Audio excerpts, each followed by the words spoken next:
Hello ma'am. വരൂ, ഇരിക്കൂ. നമ്മുടെ സ്ഥലം MP-യുടെ ഒരു byte എടുക്കാനുണ്ടായിരുന്നു. I was waiting here for 1 hour. നിങ്ങൾ റെസ്റ്റോറന്റിൽ നിന്ന് പോകുന്നത് ഞാൻ കണ്ടിരുന്നു.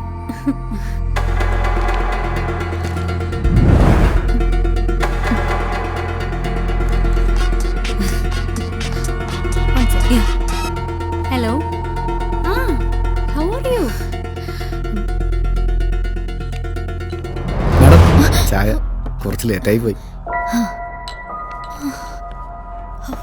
എന്താ വേണ്ടേ? ഓർഡർ ചെയ്യൂ. നിങ്ങൾക്ക് എനിത്തിങ്, എന്തായാലും കുഴപ്പമില്ല. As you like. Okay.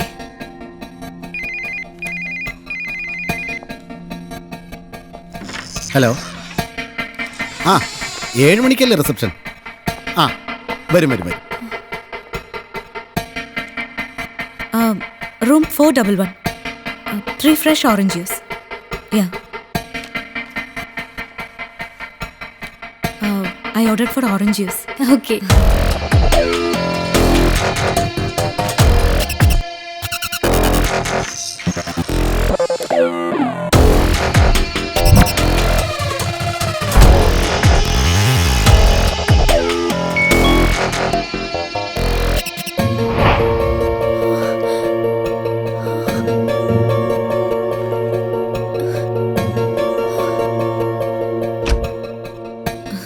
Yes, come in. Thank you.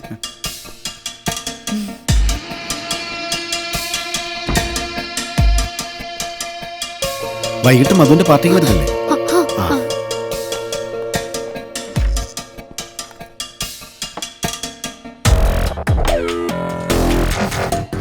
Have it. Yeah.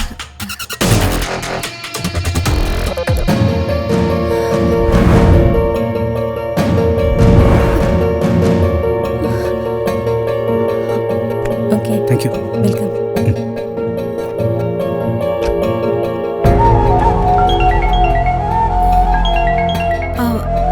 ഒരു മിനിറ്റ്, ഓഫീസിൽ നിന്ന്. Okay.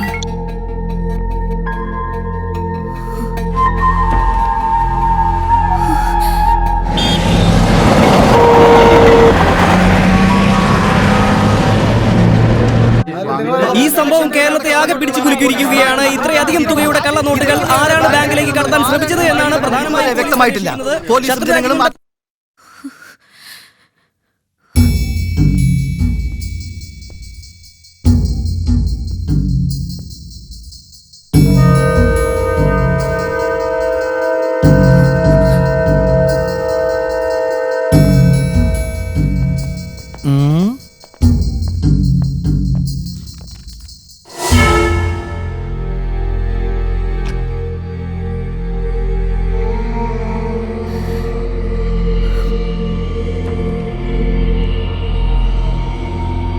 Thanks baby.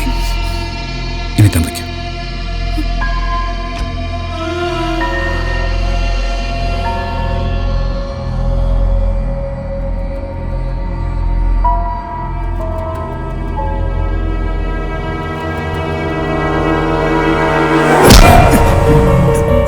ഞാനല്ല സർ. പ്ലീസ്, ഞാനൊന്നും പറയണ്ട. സർ, ഞാനല്ല സർ. എനിക്കറിയില്ല സർ. ഞാൻ നിരപരാധിയാണ് സർ. Please sir. സർ, എനിക്കറിയില്ല.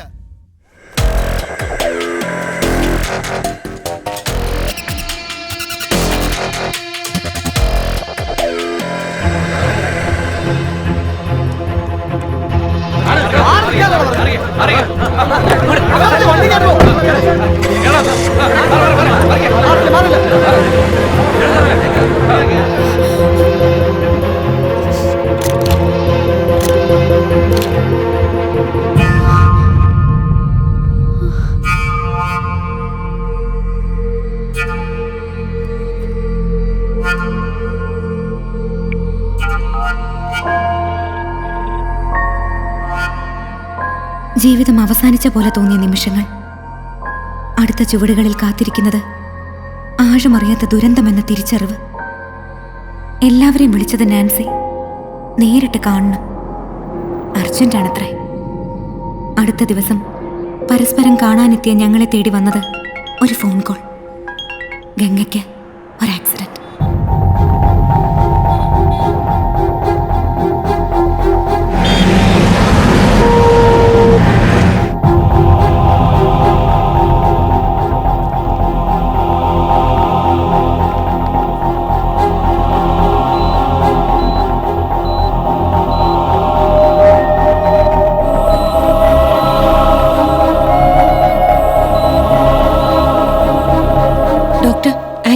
ഗംഗയ്ക്ക് എങ്ങനെയുണ്ട്? ആക്സിഡന്റ് അല്ല, it was major operation. See this.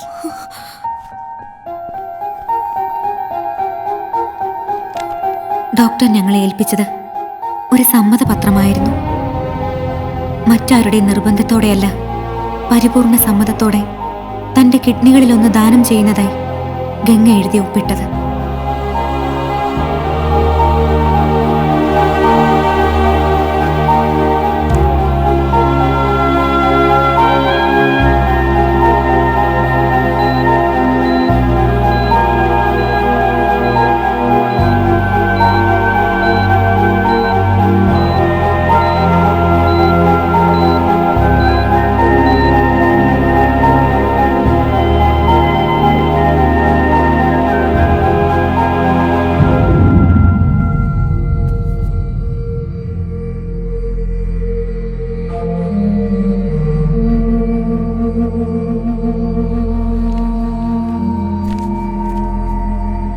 എന്നാലും ഈ കുട്ടി, ഇവർക്കിതെന്താ പറ്റിയേ?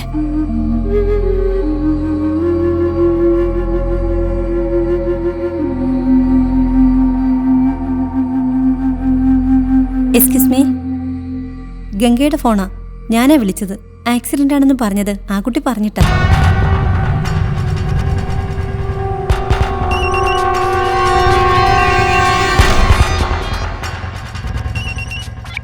താങ്ക്സ് ബേബി, നിനക്കിതിൽ നല്ലത്.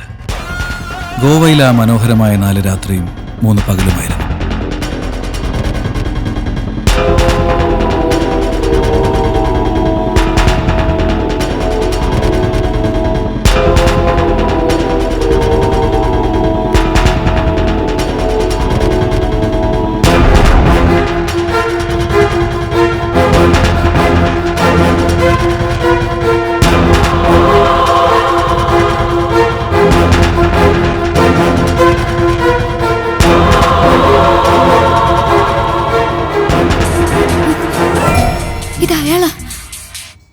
ഹേയ്, അപ്പൊ നാളെ കാണാൻ പറ്റുമോ? Green park open beach resort. Let's enjoy my dear.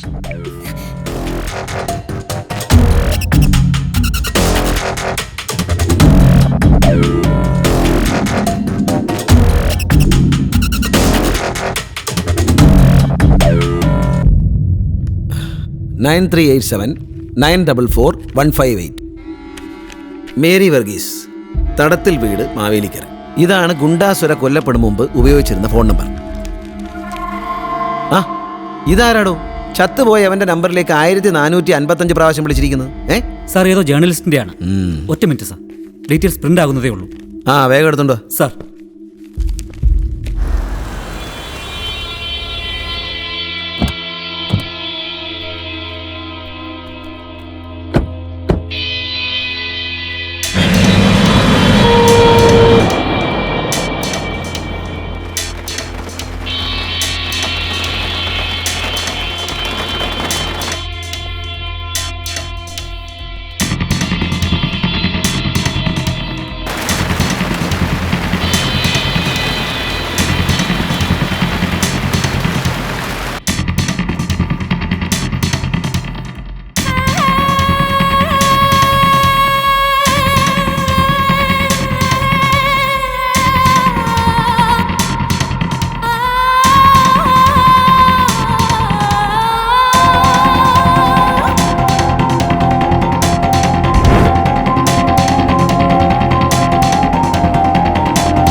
ഇനി ഒന്നും നോക്കണ്ട, എല്ലാരും കൂടി പായന്തലാണെ പൊതിഞ്ഞെടുത്തോ.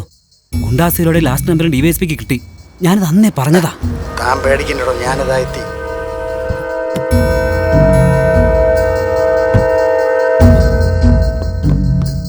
ആ സാർ, അത് താൻ ടെൻഷൻ അടിക്കണ്ട, എല്ലാം ക്ലിയർ ആക്കാൻ തന്നെയാണ് ഞാൻ നേരിട്ട് വന്നത്. തനിക്കുള്ള ഒറ്റുകൂലി കൃത്യമായിട്ട് കിട്ടും പോലീസുകാരാ. എന്തേ പോരെ?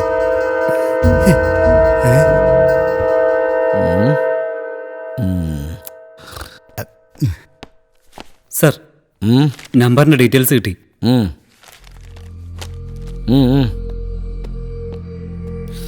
നിങ്ങളുടെ മിനിസ്റ്ററുടെ ആളുകളാണ് സുരയെ കൊന്ന് റോഡിലെറിഞ്ഞത്. ഞാൻ ഈ കേസ് ഒതുക്കി തരണം. അതെ, എൻ്റെ ഒരു ഇമേജ് മിസ്റ്റർ ക്ലീനാണ്, അറിയാലോ? അല്ല സർ, ഞാൻ അങ്ങനെയല്ല. അങ്ങനെയാണോ? ഇന്നു മുതൽ കേസ് ഞാൻ ക്ലോസ് ചെയ്ത് തരാം, നീറ്റായിട്ട്. എന്ത് കിട്ടും? സാറ് ചോദിക്കുന്നത് എന്തും. എന്നാ തന്നെ വൈകിട്ട് വാ, പ്രൈവറ്റായിട്ട് കാണാം. സാർ എന്നാ ശരി. എൻ്റെ ഈ യാത്ര, അല്ല ഞങ്ങളുടെ ഈ യാത്ര ജീവിതത്തിൽ ഒരുപക്ഷെ ഏറ്റവും പ്രധാനപ്പെട്ടതാണ്. ഞങ്ങളുടെ ജീവിതത്തിൽ സംഭവിച്ചതും എന്നാൽ ഞങ്ങളിൽ ഒരാൾ പോലും അറിയാതെ പോയതുമായ ചില സംഭവങ്ങളുടെ യാഥാർത്ഥ്യം അറിയാൻ. പിന്നെ പണ്ട് ഞങ്ങൾ അവസാനിപ്പിച്ച ഗംഗയുടെ ഫോൺ പ്രണയം ഇപ്പോൾ വിവാഹത്തിലെത്തിയിരിക്കുകയാണ്. വീട്ടുകാരറിയാതെ അവളെ ഇറക്കിക്കൊണ്ടുവരണം. പിന്നെ ഇവിടെ വച്ചൊന്നും പറയണ്ട, ഇവിടെ ആർക്കും ഒന്നും അറിയില്ല. ഇപ്പൊ അറിഞ്ഞ ആകെ പ്രശ്നമാവും. ഞാനിപ്പോ വരാം. ചേച്ചി, പിന്നെ അരവിന്ദനെ വിളിച്ചിട്ട് കിട്ടുന്നില്ല. രജിസ്റ്റർ കഴിഞ്ഞാൽ എന്നൊപ്പം കൊണ്ടുപോകാൻ അവസാനം വിളിച്ചപ്പോ പറഞ്ഞിരുന്നു. ഇനി വരാതിരിക്കോ എന്നെ പറ്റിക്കാൻ?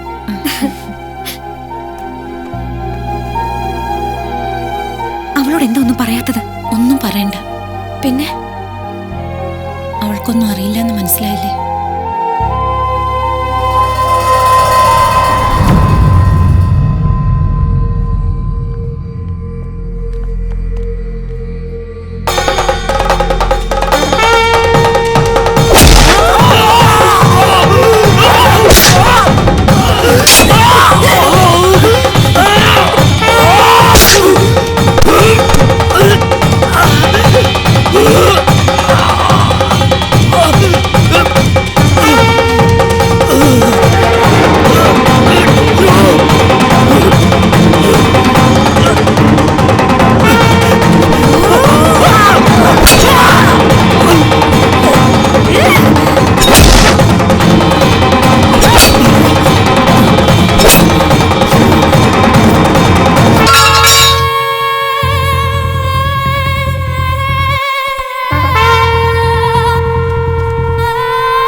കയ്യിൽ കിട്ടിയത്. പക്ഷേ അതിലെ പിക്ചേഴ്സ് കണ്ട ഞങ്ങൾ ശരിക്കും ഞെട്ടിത്തരിച്ചു.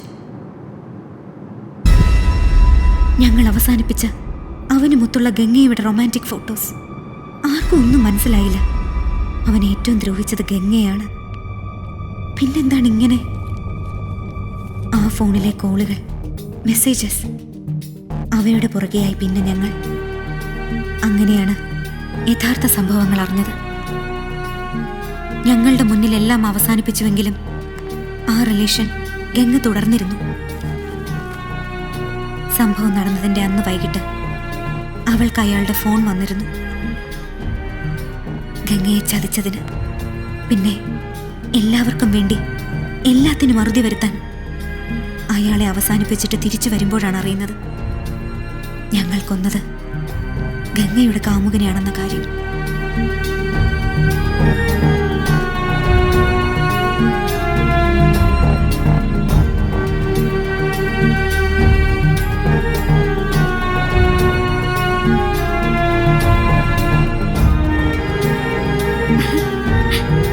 ഇന്ന് ബർത്ത്ഡേ ആയിട്ട് എനിക്കെന്താ ട്രീറ്റ്?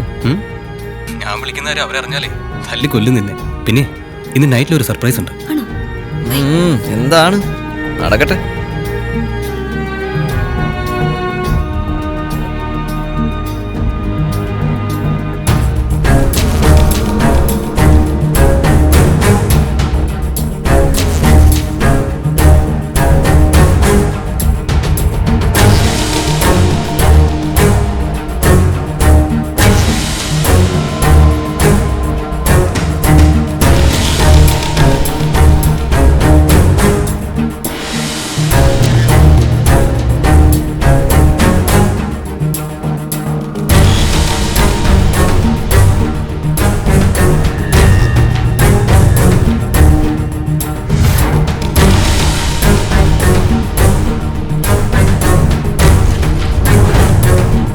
എങ്ങനെയുണ്ടായിരുന്നു ഇന്നലത്തെ ബർത്ത്ഡേ പാർട്ടിയൊക്കെ?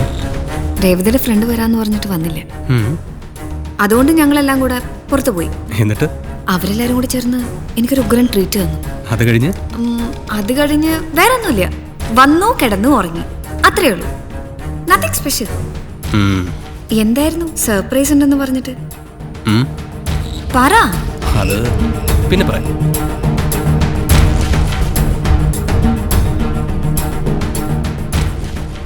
കൂടെ ഉണ്ടായിരുന്ന 4 പേരോടോ പോലീസിനോടോ ആരോടെങ്കിലുമോ പറഞ്ഞാൽ അപ്പോഴും ഞാനത് പുറത്തു പറയും.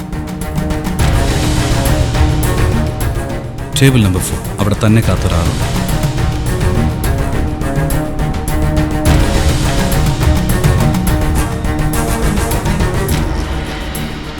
ഹലോ, എന്തുണ്ട് വിശേഷം? സുഖം തന്നെയല്ലേ? എന്താ ഒരു ടെൻഷൻ? ടെൻഷനോ? എനിക്കോ? ടെൻഷനൊന്നുമില്ലേ? ഒന്നുമില്ല.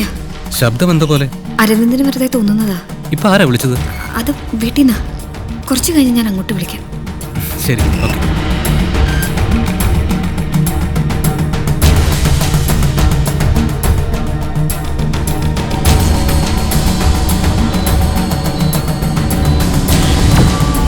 അരവിന്ദമൊത്തുള്ള വിവാഹത്തിന് ഞങ്ങളുടെ ഒപ്പം ഇറങ്ങി വരുന്ന ഗംഗയ്ക്ക് അറിയില്ല അവളുടെ കാമുകനെ ഞങ്ങൾ അവസാനിപ്പിച്ച കാര്യം.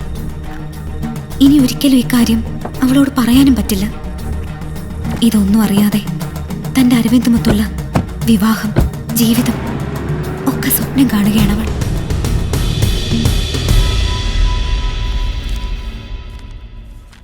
രേവതി നമ്പ്യാർ 1455 കോടി.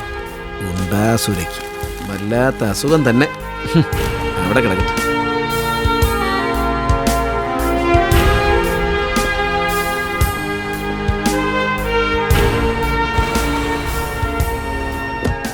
സാർ, എന്താടാ? സുരേര കേസ് ഇതുവരെ തെളിഞ്ഞില്ലല്ലോ.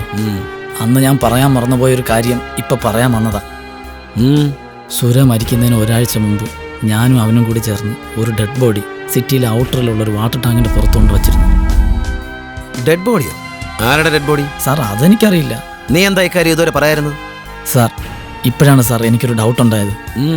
സുരയുടെ മരണവും ആ ഡെഡ് ബോഡിയും തമ്മിൽ എന്തോ ഒരു ബന്ധമുണ്ട്. അതാ സാറിനെ കണ്ടതിപ്പം പറയാൻ വന്നത്.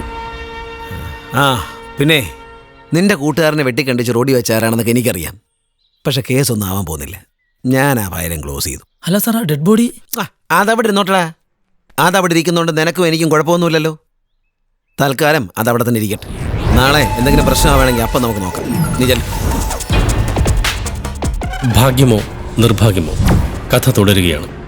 വാട്ടർ ടാങ്കിന് മുകളിലെ ശ്രീകുട്ടൻ്റെ ഡെഡ് ബോഡി. ഒരിക്കലും വരാത്ത തൻ്റെ അരവിന്ദിനെ കാത്തിരിക്കുന്ന ഗംഗ. എല്ലാം അറിയാമെങ്കിലും ഒന്നും തുറന്നു പറയാനാകാതെ ഗംഗയുടെ ഒപ്പം പോകുന്ന മറ്റു 3 പേർ. പ്രതീക്ഷയോടെ ഇപ്പോഴും കാത്തിരിക്കുന്ന ശ്രീകുട്ടൻ്റെ ഭാര്യ. ഡെഡ് ബോഡിയെക്കുറിച്ച് സംശയവുമായി സുരയുടെ സുഹൃത്ത്. തൽക്കാലം എല്ലാം ഭദ്രം. പക്ഷേ നാളെ